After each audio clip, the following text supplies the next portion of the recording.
Is Benjamin Sesko worth what RB Leipzig are asking for? We're looking around about 60 to 70 million pounds for an unknown striker or unproven striker from the Bundesliga. Will United pursue this deal, or will they go after another Premier League proven striker? These are massive questions in the next couple of days because United need a striker, they need a proven striker, but will they take the risk with Sesko and spend all that money, or will they just simply stick to what they already know? This is huge transfer news coming your way today. We're also going to be talking about Emi Martinez being ruled out as the new goalkeeper for United. Are United going to go for someone less experienced, and is it worth going for someone like that, or should they just stick to Altay Bendia and then allow Onana to recover and come back as the number one goalkeeper? We're going to be discussing this and lots of other transfer news in today's show, so make sure you stick around, make sure you hit the like button on this video, and if you're not already subscribed to the Man Utd Stream channel, what you're waiting for, hit that subscribe button so you can keep up to date with all the latest Manchester United news and more from one single daily dose. Okay, so let's jump straight into today's show, and it's all about United's search for a new striker.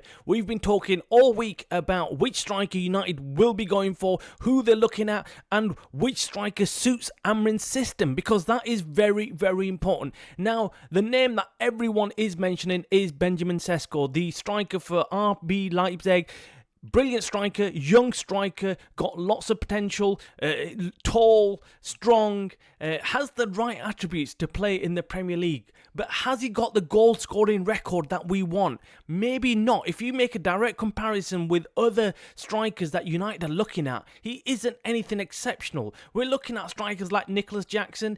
He's been mentioned, been linked to United, but we feel that Chelsea are going to put a huge price tag on him. Remember, they like ripping off everybody and like getting their own players on a cheap, so Chelsea will not let Nicholas Jackson go on a cheap price. They're going to make sure United pay through their nose. So I am warning United right now, stay away from Nicholas Jackson. Not only that, Nicholas Jackson's stats aren't anything special. He's not much better than Højlund, and Højlund arguably has had an awful season for Man United. So why would we want another player similar to Højlund? My argument is that, drop your comments below. I know some fans are saying Nicholas Jackson is the one. Go for Nicholas Jackson. He's insane. He's the best player we can go for. Go and get him. He's going to score bag loads of goals for United. I'm not quite sure. The guy misses a lot of chances. He's not got a great goal scoring record. He really hasn't. Look it up. It's just not good enough. And then we got Ollie Watkins. Now, Ollie Watkins is a serious contender in my eyes. Looking at Ollie Watkins' goal scoring records, what he's done in the Premier League, he's a proven goal scorer in the Premier League for a decent team like Villa. So I think he is someone that United will be looking at very closely. But there's negatives again with Ollie Watkins. Of course, he's 29 years old. He's got at least a couple of years left on his contract. And Aston Villa, again, will try and pull United's pants down. Look, all clubs in the Premier League are going to try and pull United's pants down, aren't they? The one player that I really like the look of is Mateta. I think he is someone that United really need to be considering looking at him. I think they'll get him cheaper than the rest of the players that we've mentioned, but Mateta's not been mentioned in the shortlist. He's not a player that United have been closely looking at, so I think someone is missing a trick here. They need to go and start looking at Mateta, see what he can do for United, see what he can produce. We do need an out-and-out goal scorer. Of course, Jockes has now gone to Arsenal. We had a few days of rumours where United were said to hijack the deal, but they were just clickbait. Trust me, I said it a long time ago. I said it even when these rumours came out, that this is just clickbait. Jockes wants Arsenal. He's going to go to Arsenal. Nothing's going to stop that. And United are being played. And that's exactly what happened. Sporting just wanted United to come in and make a late bid and make it all interesting, so Arsenal panic and increase their bid and give some more money over to Sporting. That's all it was. United are always used like this, and this is the first time where I'm actually happy that United have seen through that bullshit and realised that, look, no, we're not going to come to the table because we know you're just going to use us. And the player's already made it very clear. He doesn't want to play for United. He wants to play for Arsenal and wants to play in Champions League football, and apparently wants to win the Champions League, but clearly he doesn't know Arsenal's record. He should have sat down and checked out what Arsenal have done in the Champions League, and that is they've not won the Champions League. So if he wants to win the Champions League, look, forget that. That's a whole new kettle of fish. I'm not going to even open that can of worms. Leave that where it is. Jockes has gone to Arsenal. good luck for him, but we need to find a striker who suits United. So we need to go and look for an out-and-out goal scorer. Sesko, in my opinion, if he's anything over 60 million, I think it's a rip-off. Let me know in the comments below what you think. I think Nicholas Jackson is going to be in the same region. He's not going to be any cheaper. And then we've got Watkins. Watkins, I think, will be able to get cheaper.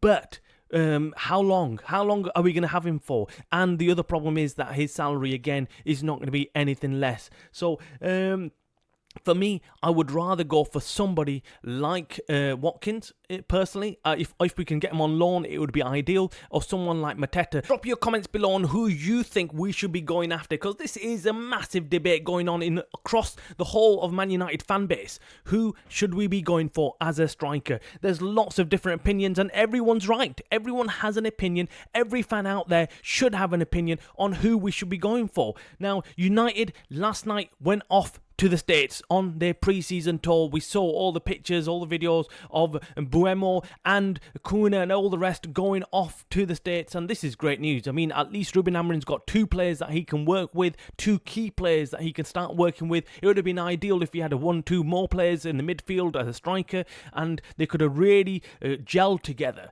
Right now, he needs another 2-3 players in this squad to get it going. I think if I was looking at this squad and I was wanting players, I'd say another striker, we need a midfield player, and we need a new goalkeeper. Now, talking about goalkeeper, Emi Martinez looks like he's been ruled out of joining United. Not because he doesn't want to come to United. In fact, he wants to come to United. It's United who are saying that he's going to be too expensive. Aston Villa are holding their ground, saying that we want at least 25 million. United will not be paying 25 million for a goalkeeper, and then also paying him a huge salary. They can't have 2 goalkeepers, 2 number 1 goalkeepers where they're paying so much salary to. It doesn't make sense. They will need an understudy. They don't want to be paying 2 goalkeepers £150,000 each week. That doesn't make any sense. They need another goalkeeper who's decent enough to come in when Onana's out, but is a lot cheaper. That's why there's other names being mentioned in and around United for a new goalkeeper. We'll bring you further developments on this as and when we get it, but that is the goalkeeper situation. Now, on transfers out, we're finally getting some news on Garnacho. Yes, Garnacho could possibly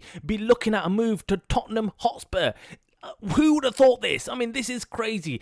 What is the guy playing at? I mean, Tottenham? Really? Are you really considering Tottenham? He's not been taken out to the pre-season tour in the States, and that is a statement from United. Him, Garnacho hasn't been taken. Of course, Sancho hasn't been taken. Anthony's not been taken. Malacia hasn't joined them either. And all these players, of course, not going to the pre-season tour means that they will be sold in this summer transfer window. Garnacho being one of those. Yesterday, we were thinking maybe Garnacho survives the axe. Maybe he will stay on at United. Maybe he can resolve his issues with Ruben Amorim, but it looks like Ruben Amorim's had enough of him and has not taken him on the pre-season tour, and he will be looking for a new club this summer transfer window. We're going to, of course, bring you further details on this possible deal to Tottenham Hotspur. We were talking about him leaving for Aston Villa, but Garnacho looks like he's got his sights set on playing for a Premier League club. Who will it be, and should we even be selling to a Premier League club? I would rather sell Garnacho to a club abroad. That's my opinion. Drop your comments below on what you think about Garnacho going to Aston Villa